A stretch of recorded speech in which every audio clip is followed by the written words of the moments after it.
Yo, I'm a Nick. Starks. Yes! What a move by Starks. Ewing with the spin. Ewing, yes! 1/8 seconds remaining. The Knicks lead by 1. Adam Houston. Houston ducks under. Got it! Johnson cuts left. Now fires a three. It is good! And he's fouled! It counts! And he is fouled! Anthony for three. Puts it in! Knicks by 1. Hope you're ready for the next episode. Hey!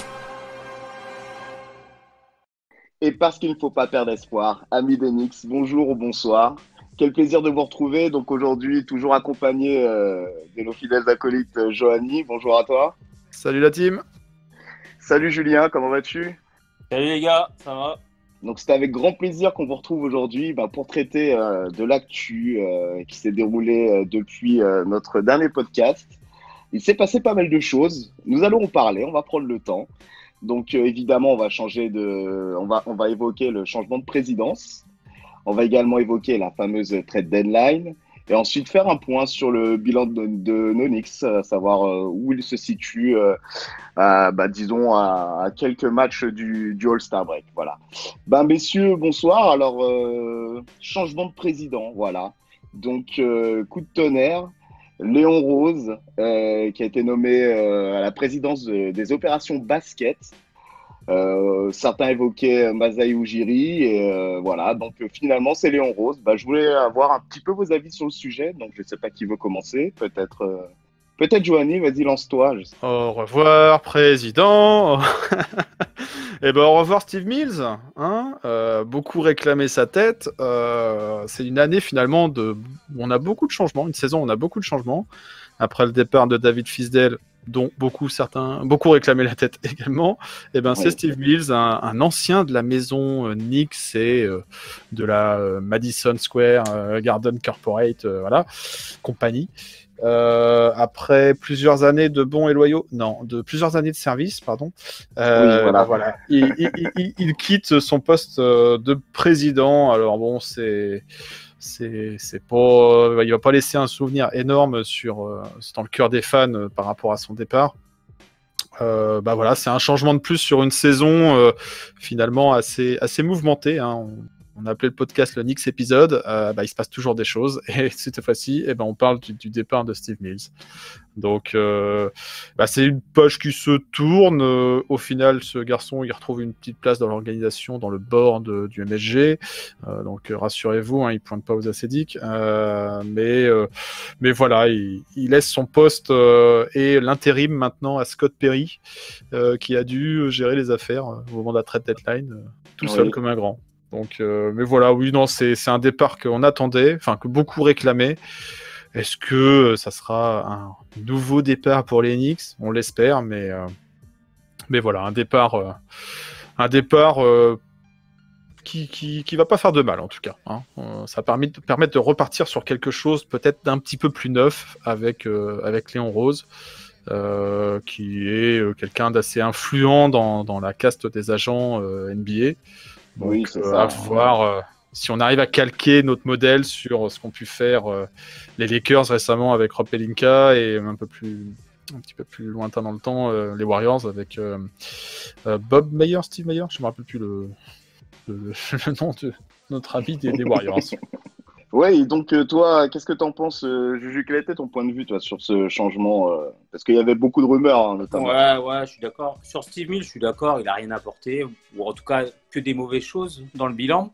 J'ai même vu une stat marrante, les 2 saisons et demie où il est parti, puisqu'il est parti une première fois, on fait les playoffs, il revient et après on enchaîne que des saisons noires. Donc c'est pas que de sa faute, mais il nous a pas forcément aidé dans le bon sens.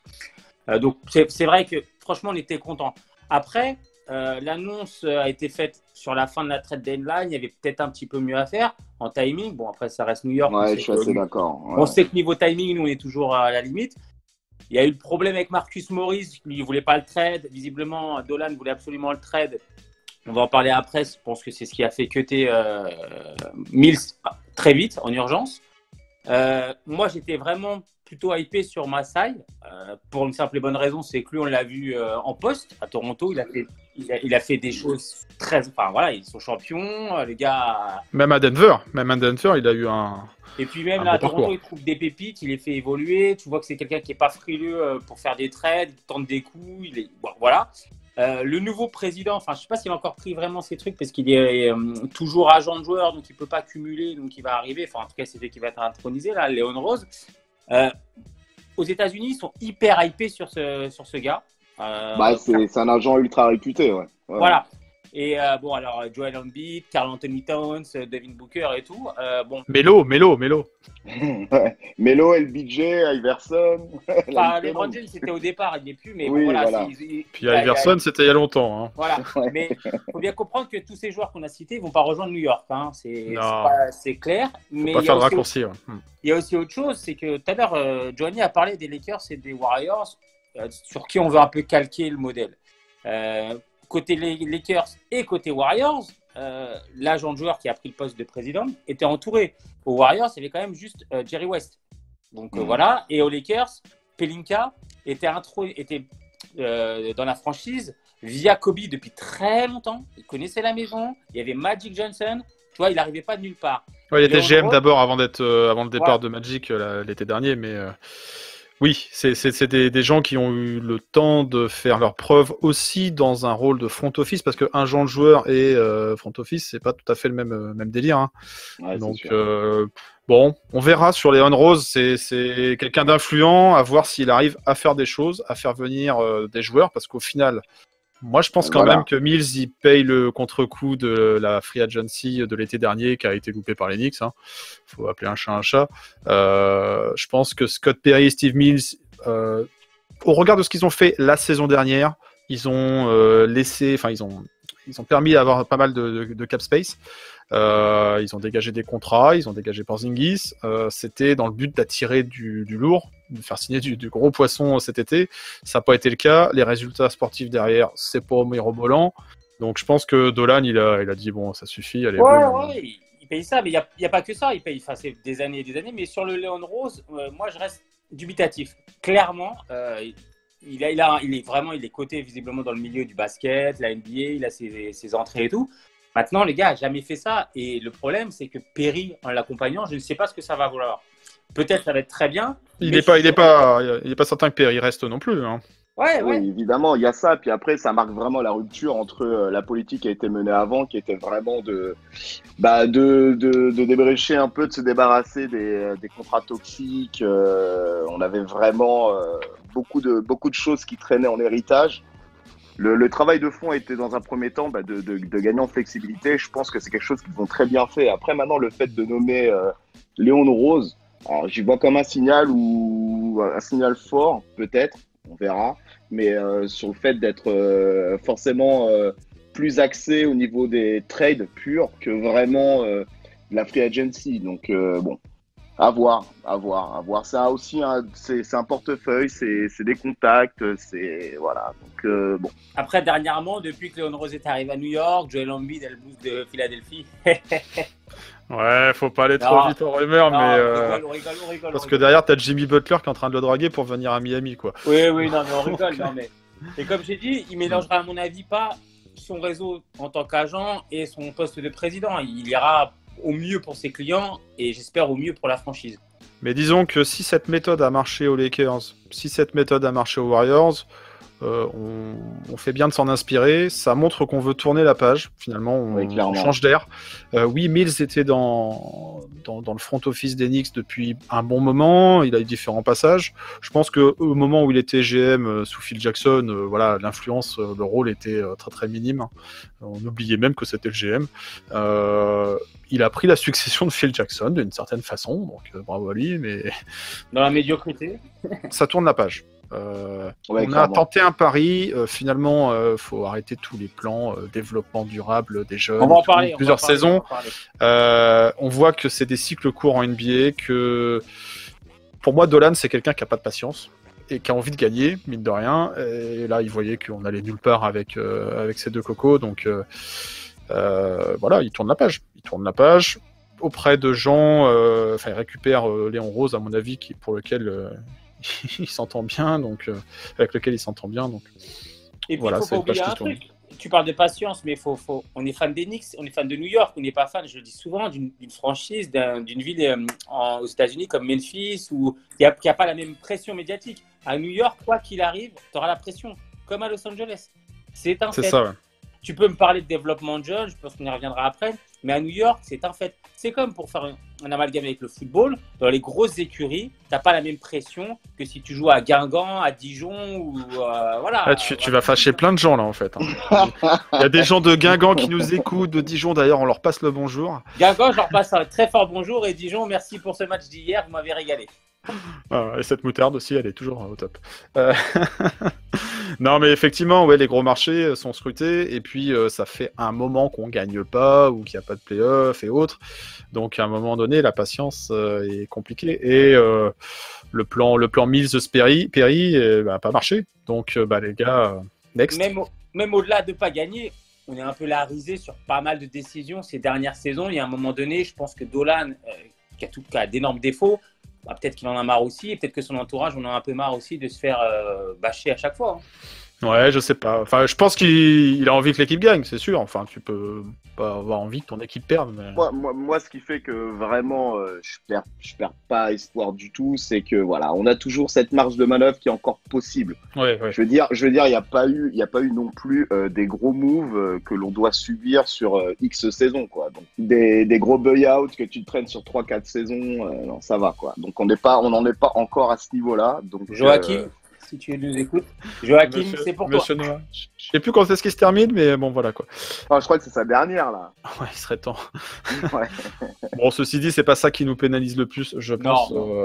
Par contre, non. ce qui est, mine de rien, faut rendre à César. Hein, ouais, effectivement, on sait pas comment dire, coincé avec des contrats toxiques ou longue durée. On est que sur des contrats courts, des team options, et on a quand même récupéré pas mal de tours de draft.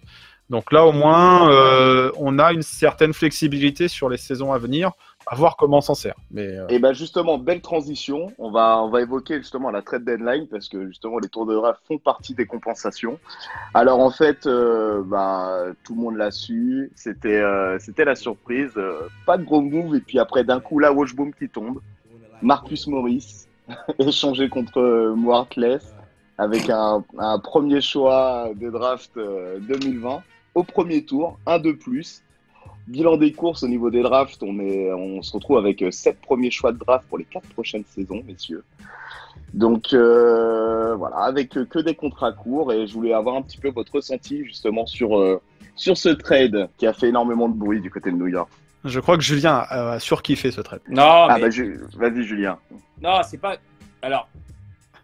Dis-le. Non, mais j'ai pas aimé. Je suis pas heureux que Maurice parte. Ça, c'est clair.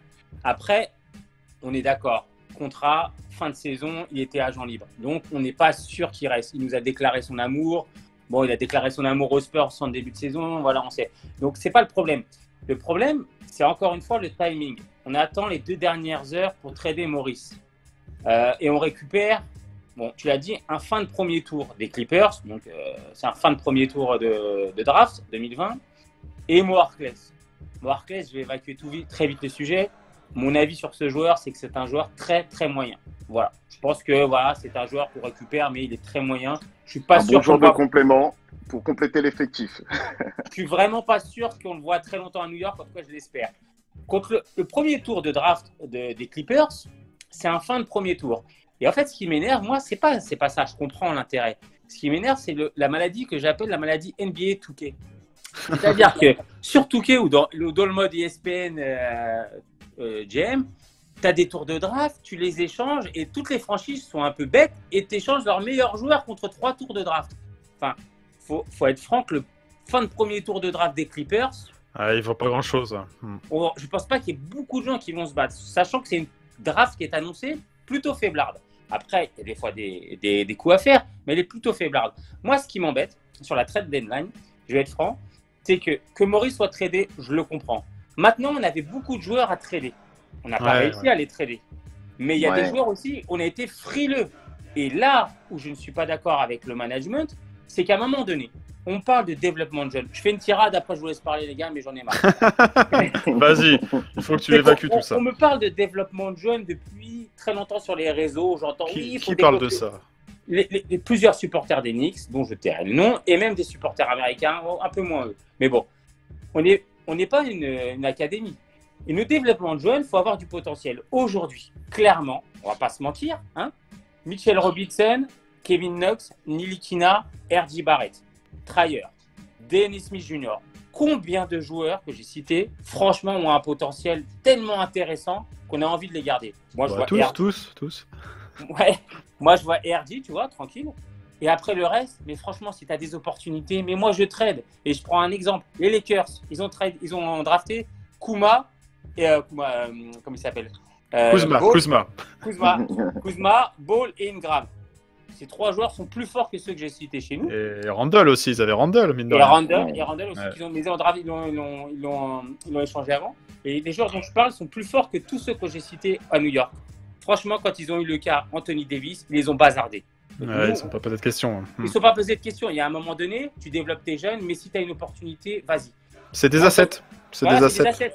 Mais Exactement. le problème, c'est que quand je vois le trade de D'Angelo Russell, et après je vous laisse parler, on était franchement très bien positionné dessus. Il fallait donner Trier, à lui tu le donnais tout de suite, Dennis Smith, voilà. Mais il y avait Mitchell Robinson. Et Mitchell Robinson, ça a embêté un petit peu les Knicks. Ils se sont montrés gourmands. Oui, mais non, tu comprends. Mais franchement, tu le donnes tout de suite. Ok, D'Angelo Russell, c'est pas le meilleur meneur de la ligue, mais c'est un joueur référencé, c'est un all-star, c'est un joueur qui peut t'apporter quelque chose. Qui est jeune aussi. Qui est jeune. Nous, en fait, on est frileux et on a des assets, mais on les garde, mais on n'en fait rien. Et c'est franchement le problème. Ouais. Moi, je pense que, enfin, après, je coupe ta tirade, à mon tour. mais effectivement, oui, le trade de Marcus Morris, voilà, fallait s'y attendre parce que fin de contrat, fin de contrat. Est-ce qu'il allait rester réellement? Est-ce qu'il allait être fidèle à sa parole? Bon, c'était difficile à. Ah, c'est difficile à jauger. Avec des résultats des Knicks qui sont en deçà du calibre du garçon. Là, il se retrouve aux Clippers. Il est nettement mieux là-bas. Il va jouer quelque chose là-bas. Il va avoir quelque chose un objectif en fin de saison, quoi. Donc atterrir chez un contender versus rester au Knicks, bon, ok. Mais c'est la contrepartie qui paraît un peu cheap, quoi. On récupère un tour de draft qui est vraiment pas haut, bon. Et oui, il y avait d'autres rumeurs les jours précédant la trade deadline, donc Kyle Kuzma côté Lakers. Voilà, pourquoi pas.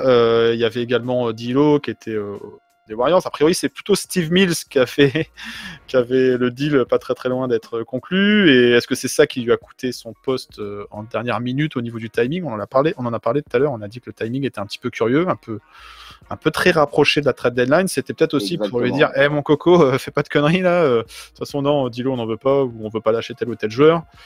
Je pense que le plan du remplacement de Perry, du coach, de Steve Mills, tout ça, c'était prévu. Et donc la trade deadline, c'était pas de faire de vagues, pas de laisser traîner des contrats dont on allait plus savoir que faire après. Donc je pense que le trade de Marcus Morris, c'est un peu ça. On n'a pas récupéré grand-chose, mais on va pas plus le regretter. Peut-être que récupérer un joueur comme D'Angelo Russell ou Kyle Kuzma, bon, Kyle Kuzma, c'était plus compliqué. Les salaires ne matchaient pas. Fallait faire un package vraiment plus garni, plus conséquent. Oui. Visiblement, ça marchait pas parce que, je sais pas, on voulait Danny Green, on voulait 2-3 joueurs en plus. On a été extrêmement gourmand. On a dû être gourmand, mais bon, t'as rien sans rien. Dans la balance, hein. On n'avait pas grand-chose à mettre, et puis les Lakers n'ont pas voulu se dépouiller, et limite, ils sont premiers à l'Ouest, ils n'avaient pas vraiment non plus raison de faire all-in pour récupérer Morris, quoi. Non, mais après, pour aller dans ton sens, Johanny, moi, ce que j'y vois aussi, c'est vrai que la compensation peut paraître cheap. Ouais, ok, je suis d'accord. Il y a compensation quand même, déjà. C'est vrai. Et au vu de la restructuration là, de l'équipe, et on n'a pas encore parlé du coach Mike Miller qui n'est pas sûr d'être reconduit l'année prochaine, là, vraiment, tu laisses un terrain qui est totalement libre pour pouvoir installer quelque chose et mettre en place quelque chose avec beaucoup de marge de manœuvre. Donc, c'est pas forcément entamer des gros moves, alors que à ta direction, t'es même pas sûr d'avoir la même team à l'entame de la prochaine saison, quoi. Donc, en gros, le prochain président, le prochain GM, le prochain coach, ils ont un peu tout à reconstruire l'été prochain. Oui, à garder. on a des team options, donc on a le choix en fait. Donc ça c'est plutôt bien aussi parce que les Free Payton, qui d'autres, Reggie Bullock et autres, on peut encore faire affaire avec eux sur une saison. Alors après ils iront peut-être pas reconduire leur contrat au-delà, mais on a la main en fait. Donc limite les Knicks ont plein d'assets et le tour de draft récupéré des Clippers. C'est un asset parmi d'autres. Franchement, récupérer un fond de premier tour, il y a moyen de faire de belles affaires. Hein. Kuzma est entre autres un fin de premier tour.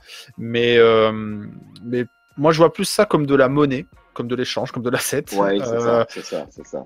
À voir si on va faire du trade pour drafter plus haut l'été prochain, ou si on va faire un package avec, on disait, Dennis Ouais, mais Smith, ça t'ouvre pas mal de possibilités, ouais. ça donne de la marge de manœuvre. L'équipe va encore beaucoup changer, je pense, hein, d'ici la prochaine saison. Mais au moins, ça donne de la marge de manœuvre. Donc ouais, on récupère pas grand-chose. De toute façon, la saison, on joue plus grand-chose non plus. Non, mais on est d'accord. Grand-chose. Tu joues rien. Mais le truc, c'est que je suis d'accord. Il fallait récupérer quelque chose. Au final, on récupère quelque chose. Maintenant aussi, on l'a vu, les agents libres, parce qu'on va pas faire que des trades. Ça va être compliqué aussi. Les agents libres, on l'a vu à Brooklyn, ils aiment bien une équipe qui gagne. Il y a un peu de résultats, ouais. Voilà. Le problème, c'est que moi, Maurice, je suis pas contre qu'ils partent, voilà et tout. Mais ça va être compliqué. Là, l'image qu'il va y avoir en fin de saison, il reste quand même 30 matchs. Si tu te passes 25 défaites, non, c'est pas possible ça. C'est pas possible parce que déjà la KNF, ils se déplacent 2 fois là pour aller voir les Knicks. Donc c'est mort. Il y a pas 30 défaites là. Non, mais 25. Non, mais si à la fin, t'enchaînes que les défaites, l'image au moment où tu arrives à la free agency, c'est bon. De toute façon, les Knicks, c'est encore le bordel. Ils sont encore là. Non, dis pas ça. Et voilà. Non, mais tu peux pas dire ça. T'es en colère, c'est pour ça. Non, je suis pas en colère. Je suis serein. Je dis juste qu'à un moment donné, il faut quand même envoyer des signaux positifs pour attirer les gens. Je ne parle pas de contrepartie. Je comprends les assets et j'en suis le premier content qu'on ait un asset, mais il faut aussi savoir attirer les gens. Et deuxième chose, on a déjà des jeunes, on a déjà des trucs, mais à un moment donné, c'est pas de les empiler les jeunes. Non, à un moment donné, c'est d'avoir des vrais joueurs quand même. Et on en parlera. Le terrain te prouve que certains jeunes n'ont pas, voilà, tu vas en faire quoi ? Peut-être pas suffisamment le niveau, le talent pour. Je pense que nous, de toute façon, on n'est pas très fort au niveau de la draft. On n'arrive jamais à très bien drafter. C'est vrai.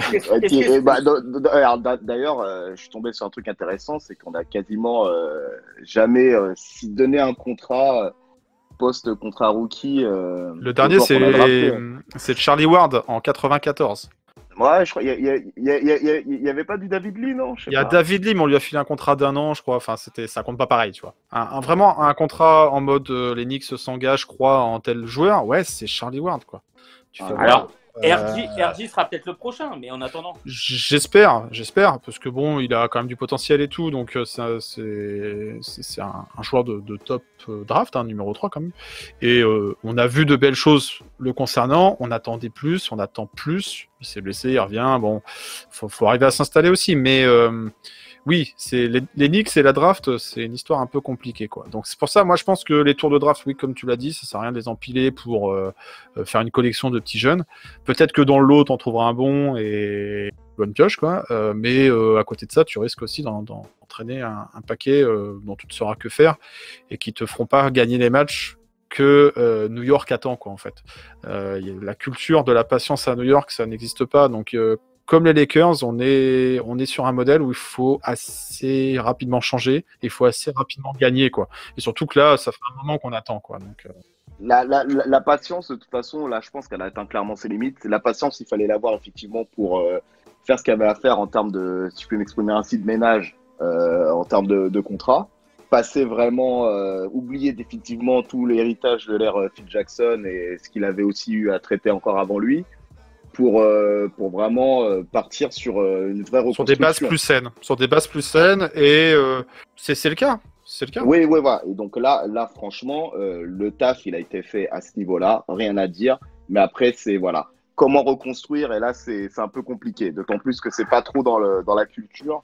Donc c'est souvent sujet à précipitation, des choix un peu trop faciles, entre guillemets, mais ceci dit, bon voilà, donc on va avoir une nouvelle présidence, Léon Rose, on verra ce qu'il sera en capacité de nous faire. Mais à un moment, il va falloir prendre des paris quand même. Tu peux Oui. pas. C'est facile, on va dire, de dégager D'accord. des contrats. Facile, entre guillemets. Mais à un moment, si tu veux construire réellement, il va falloir faire des paris sur certains joueurs qui voudront venir, sur lesquels on va s'engager plutôt moins cher.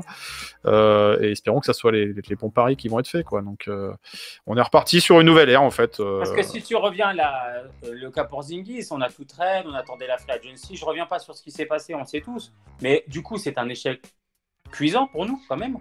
Et si tu vois, quand on parlait de Masai tout à l'heure, ce que j'aime chez ce garçon, c'est que l'année dernière, quand il fait venir Kawhi, c'est pas simple de le faire venir. Ah bah il fait un gros all-in, quoi. Parce que en fait, le gars c'est que t'as Kawhi qui sort d'une saison de blessure, qui est en fin de contrat à la fin de saison, et t'as DeRozan, qui est le meilleur joueur de ton équipe, le meilleur marqueur de l'histoire, qui tourne très bien, adulé des fans, pote de Kylori, qui lui a 2 ou 3 ans de contrat. Quel est l'intérêt? Les gars vont te dire, bah attends, c'est compliqué et tout. Lui, il fait quoi? Non, on y va. Franchement. Non, mais grosse prise de risque et un risque qui s'est avéré payant. Voilà. Parce que Kawhi aurait très bien pu faire la tronche toute la saison, rejouer sur le coup de la blessure, on sait pas, diplomatique.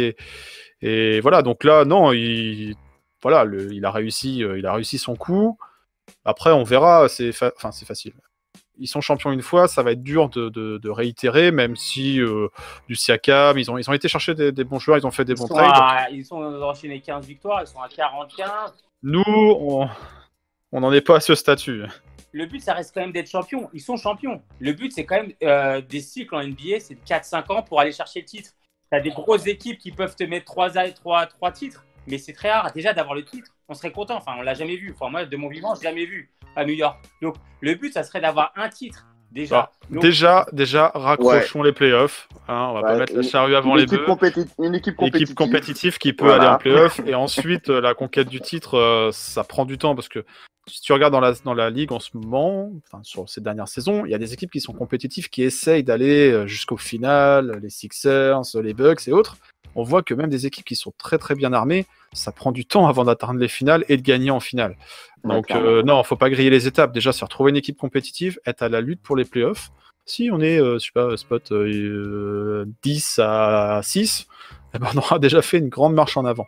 Et tout à l'heure, Julien, tu disais envoyer des signaux positifs et tout pour attirer du monde. Bah moi, je trouve que sur les derniers matchs, les Knicks, ils se sont pas apitoyés sur leur sort. Oui, Maurice est parti, mais ça joue toujours. Et la preuve, on sort d'une série de victoires. Donc, c'est plutôt... les joueurs se laissent pas abattre. C'est un business, la NBA. Et ça continue de jouer, en fait, mine de rien. Et en parlant de continuer de jouer, en parlant de continuer de jouer, donc on évoquait Mike Miller, ce sera avec lui, sans lui. Il y a beaucoup de noms qui circulent. On parle de Thibodeau, on parle de Van Gundy. On parle de Mark Jackson. On a quand même quelqu'un qui est arrivé au Knicks qui s'appelle Steve Stout, là, qui est... Oui, ça, je voulais en parler après, notre gourou de la com. Mais... non, le gourou du marketing. Le gourou du marketing qui nous en a fait une belle il y a 48 heures, je crois. Oui, exact, ouais. En annonçant que Mike Miller ne serait plus là l'année prochaine, en gros, hein, et qu'on cherchait déjà un coach. Moi, je trouve que Miller fait du super taf, franchement. Avec les armes qu'il a, il fait du très bon taf. Bon, après, voilà, on ne vise pas les playoffs, on n'y sera certainement pas. Mais dans les coachs que tu as annoncés, moi, franchement, Van Gundy, j'ai regardé parce que je me dis, le gars, il n'a pas coaché depuis quand? Vous savez depuis quand il n'a pas coaché? C'était Houston, non? Il était à Houston 2007. Non, mais 2007, le gars. Ouais, alors, ça va, c'était il y a 13 ans. Voilà. Donc, à un moment donné, il faut arrêter de reprendre des gars qui n'ont pas coaché depuis 13 ans, qui sont journalistes sur ESPN et tout. Enfin, je vois pas l'intérêt, honnêtement, je vois pas l'intérêt d'aller chercher Van Gundy. Et quand tu as Mark Jackson, qui a une grosse hype à New York, ancien joueur et tout, il est parti à Golden State. Alors, il a fait du taf correct, mais quand il est parti, tous les Warriors étaient heureux. Et juste derrière, Kerr est arrivé et ça a roulé. Ils ont roulé sur la ligue. Quand il est parti, les joueurs des Golden State n'en pouvaient plus. Le front office n'en pouvait plus. Donc, je ne suis pas sûr que ces deux gars soient franchement ce qu'ils nous font. On verra. Mais en tout cas, c'est quand même des coachs qui ont plus de hype, qui sont plus hypés, quoi. Voilà. Parce que Mike Miller, il a beau faire ce qu'il peut avec les moyens du bord. Ça attire pas les lumières que New York attend et réclame. Ouais, c'est pour ça que c'est des noms qui reviennent. Alors après, j'en sais fichement rien de savoir qui va débarquer là-dedans. Ça parle aussi de Thibodeau. Une expérience un peu plus récente. Il a tendance à axer le jeu sur la défense. Bon, ça plaisait plutôt à New York il y a quelques saisons, quelques années. À voir. Mais de toute façon, ouais, moi je pense pas que Mike Miller il va rester. Il va finir la saison, mais on change d'air. Hein. Il y a une ère Phil Jackson. Derrière, il y a une petite période Fisdale, Mills et Perry en vue de recruter du gros l'été dernier. Ça n'a pas marché. Moi, je pense qu'il paye le contre-coup. Et derrière, tout le monde dégage et on repart sur une autre ère avec du Léon Rose. Et puis, il va se construire son staff avec son GM. Alors, on ne sait pas qui comme GM. Et également comme coach. Il va choisir un coach pour pouvoir reconstruire. Ils ont un terrain pour reconstruire, en fait. Ils ont quelques joueurs à garder. Ils ont des tours de draft. Il n'y a pas de contrat toxique. Donc, voilà. Après, la free agency cet été prochain, là, il n'est pas annoncé très haut niveau. Mais voilà, ils vont avoir un plan sur 3-4 ans, je pense. Hein.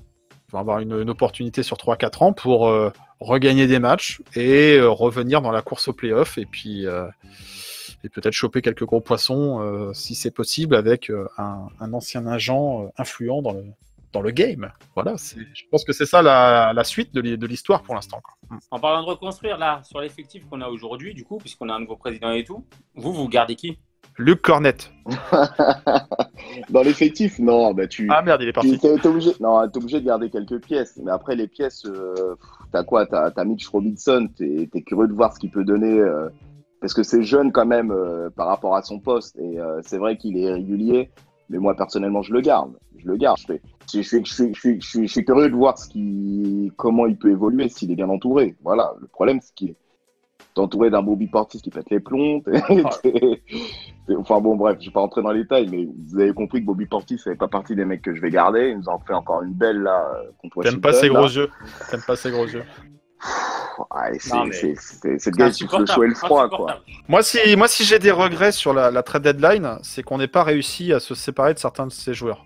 Alonzo Trier, Dennis Smith Jr., on voit que ça marche pas plus. Les mecs, ils sont au bout de leur life.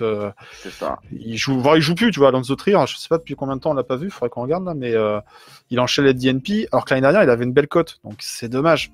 Alors, faut croire que finalement tous ces joueurs ils intéressent personne, quoi. Même dans un package pour récupérer un pic de draft, ça n'a pas marché, quoi. Frank Nilikina, il était annoncé sur du départ, visiblement il est toujours là, donc bravo à lui. Mais je pense pas qu'il ait une si grosse cote que ça, Franck. Hein. Non, mais ça reste des joueurs qui ont du potentiel. Ils sont encore jeunes, ils sont arrivés jeunes dans la ligue. Ils n'ont pas montré tout l'étendue de leur talent. Mais c'est un peu ça le problème de Franck, là. Donc tu paries, quoi. Tu fais un pari. C'est comme regarde Markel Fultz. On l'avait presque pas vu aux Sixers. Le Magic a fait un pari dessus. Ça s'avère un pari gagnant. Il y a des joueurs comme ça. Ça se tente. DSJ, hier, on sort du match contre les Wizards pour ceux qui écoutent. Il joue 6 minutes, 4 pertes de balles. Ah non, mais là, il a une période d'enchaînement de pertes de balles, c'est juste insupportable. Et en plus, le mec n'a pas de shoot et il shoot à 3. Enfin, le gars, il fait la totale. Hier, il coche toutes les cases, mais vraiment les mauvaises. Ouais, puis en plus, on peut pas le trader, c'est trop tard, quoi. Non, effectivement, il n'y a pas grand-chose. Oui, Randle, moi, je le garde, par exemple. Clairement. Moi, un que je garde, c'est Elfrid Payton. Oui, Elfrid Payton, on en a parlé l'autre fois en disant c'est pas un top meneur. Il fait quand même le taf.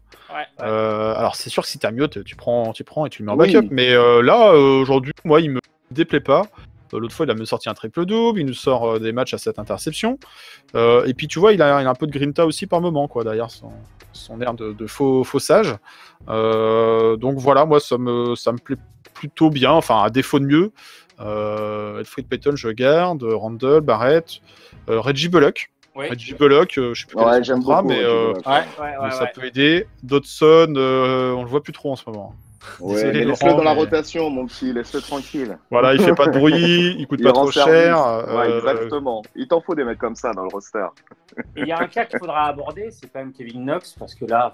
Oui, je suis assez d'accord. Là, c'est plus possible. Les matchs, franchement, je focalise pas sur lui. C'est insipide, il traverse les matchs comme ça, c'est insipide. À chaque fois, je le regarde, tu vois, il est nul. Au shoot, ok. Non, mais attends. Offensivement, nul. Défensivement, nul. Attends, au shoot, il met pas dedans, mais attends, tu regardes défensivement, chaque adversaire sur leur premier pas, tu sais même pas où il est le gars, il se réveille, ah non, c'est bon, dépassé. Toujours dépassé, ouais. Il est à l'ouest total. Et il y a... Alors lui, j'arrive jamais à dire... En défense, parce qu'en attaque, voilà, bon. En attaque, il n'est pas dedans, mais en défense, il fait le taf, quoi. Il y a Brazdekis, à chaque fois, j'arrive pas à dire son nom, qui est en G-League, on lui donne pas une minute. Franchement, je ferai un switch, tu vois.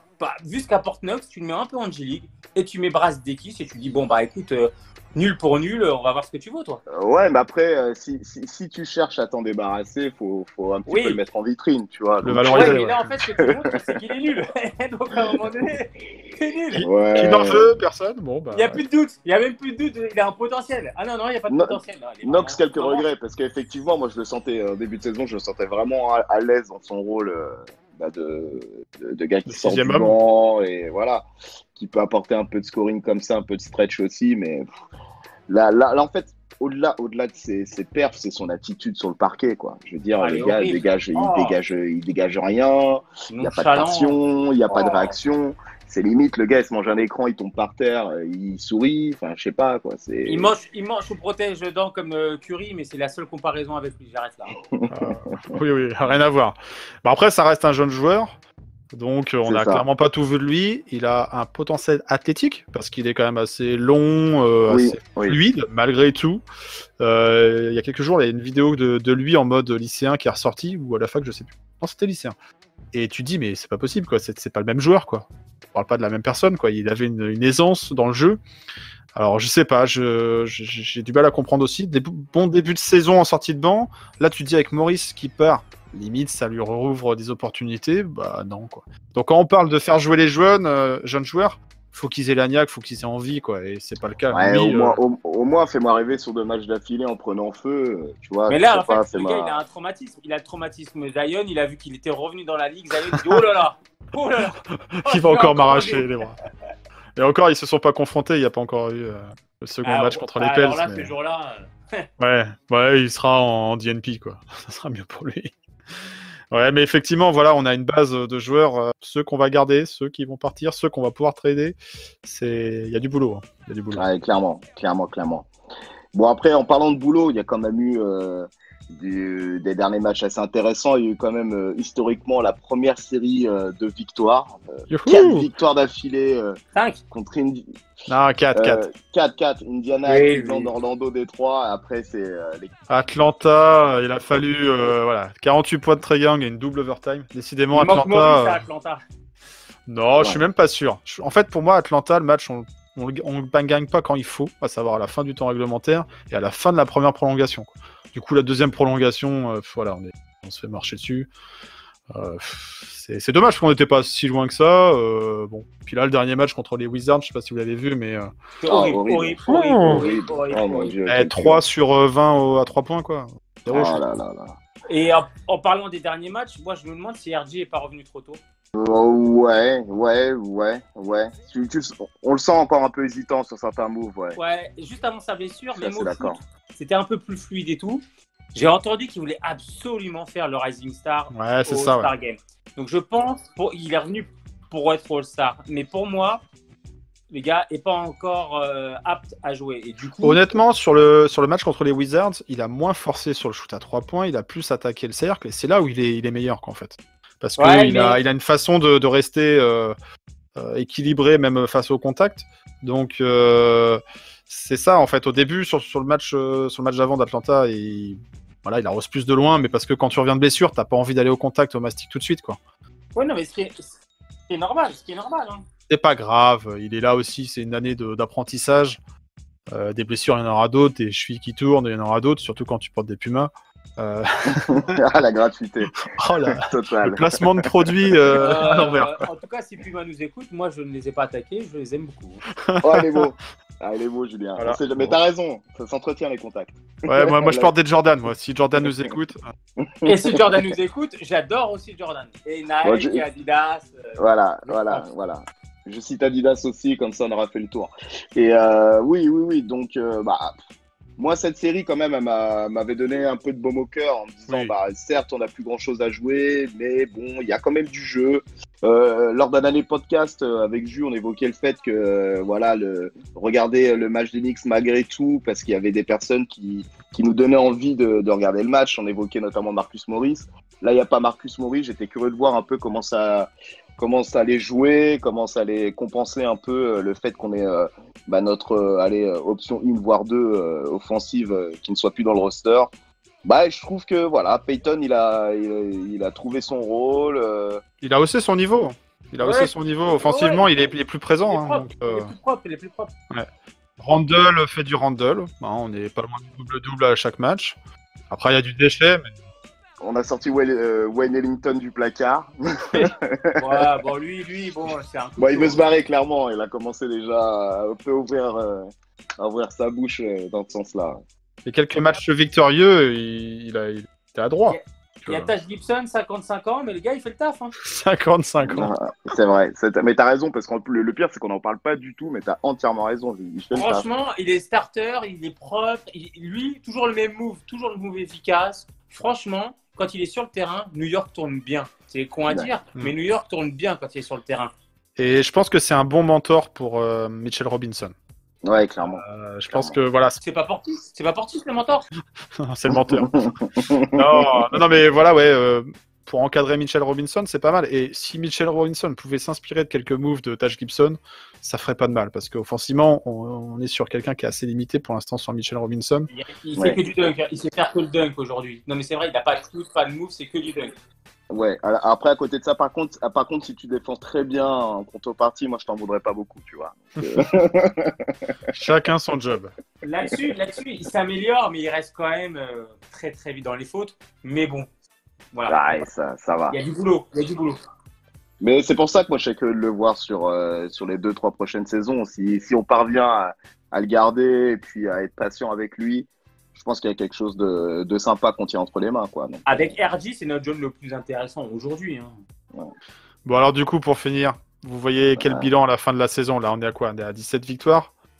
Est-ce qu'on va battre le triste record de la saison dernière? On va dire que oui. On fera mieux. Mais jusqu'où on va aller? Tu peux faire que mieux. On a fait qu'une fois. De toute façon, on n'a pas fait pire. Si on a une fois, on a fait pareil. Mais on n'a pas fait pire. On a fait combien l'année dernière? Je ne me rappelle même plus. 19? Faut pas. Non, 17. Non, 17? Non. Ouais. Ouais. Mais ouais, c'est ça, 17. Mais écoute, si on passer allez, on est 13e à l'Est. Tu vois, moi, franchement, si on fait top 11, allez, top 10 à l'Est, franchement, je serais content parce que c'est du tanking avec panache. Voilà. Avec style. Avec quelques matchs où quand même tu peux te targuer de voir une victoire d'élite. Tu sais que l'année dernière, les Pelicans, ils sont, je crois, à plus de 30 victoires ou un truc comme ça. Ils ont le premier tour de draft. Alors, tu vois, comme quoi ça veut pas dire grand-chose. Donc, tout est possible en NBA. Quitte à ne plus avoir d'ambition sur cette saison, quitte à faire une croix sur cette saison, autant de temps en temps faire quelques hold-up, tu vois. Donc, qu'on puisse, en tout cas, qu'il n'y ait pas de blowout sur blowout en fin de saison. Voilà, c'est juste ça, qu'on puisse voir des matchs de basket, quoi. Fin de premier quart-temps, tu sais déjà que le match est plié, c'est horrible. C'est pas ce qu'on voit en ce moment, donc du coup, il y a moyen de récupérer quelques wins dans les mois à venir, quoi. Tout de même. Et faire mieux que l'année dernière. Clairement. Ok, messieurs, écoutez, je crois qu'on a fait le tour. Je sais pas si vous avez un dernier petit message à faire passer. On part à New York. Oui, on part à New York, ça c'est la bonne news. Mecca Trip is coming. Ça va être lourd. Donc suivez-nous sur les réseaux, on va partager des contenus et tout. Il y aura peut-être une petite surprise. J'ai entendu parler d'un jeu concours prochainement là, mais on dit rien de plus. Donc, suivez les réseaux sociaux. Il y a peut-être une petite surprise qui vous attend quand on sera à New York. Ouais, j'ai eu écho de ça aussi, ça risque d'être très très lourd. Juju, un petit mot. Écoutez, je suis content de partir à New York, j'ai hâte. Et puis, même si on râle, ce qu'on aime aussi à New York, c'est qu'il y a toujours de l'actualité, il y a toujours de quoi se mettre sous la dent, on a toujours de quoi débattre. Et j'ai pensé l'autre jour à la trade deadline, il y a des équipes, on n'entend jamais parler, ni à la trade deadline, ni vraiment à la free agency, elles sont tranquilles et tout. Mais nous, au moins, on a toujours de quoi dire, on a toujours de quoi être content ou pas. Et ça, c'est vraiment génial quand même avec les Knicks. On s'ennuie jamais, ouais. Ça, c'est formidable. Et puis l'avenir n'est pas si noir que ça, pas si rose, mais je pense que voilà, ça peut être sympa. Si, Rose, Léon Rose. Tu l'as même pas fait exprès. Mais bien sûr que si. C'est travaillé. Bon, en tout cas, sur ces bonbons, messieurs, moi, je tenais vraiment à vous remercier. C'est toujours un plaisir de partager l'Actu Knicks avec vous. Un petit message de paix au passage au niveau des comptes .fr sur Twitter. Les gars, embrassez-vous, calmez-vous, nous sommes ensemble. C'est qu'un jeu, c'est qu'un jeu. Ce n'est qu'un jeu. Éclatez-vous, rencontrez-vous, ça se passera bien. et je tenais aussi également à remercier ceux qui nous suivent évidemment sur Twitter, sur Instagram, sur Facebook, qui viennent voir un peu ce que l'on poste sur notre site knicksnationfrance.com. Donc un grand merci à vous pour votre soutien, pour la force que vous nous donnez au quotidien et pour les retours positifs que vous nous faites. Et puis on vous donne rendez-vous déjà pour ceux qui voyagent avec nous pour le Mecha Trip. Donc d'ici fin février, nous sommes partis. Et puis pour les autres, on vous donne rendez-vous sur les prochains événements que Knicks Nation France va vous concocter. En tout cas, messieurs, merci pour tout.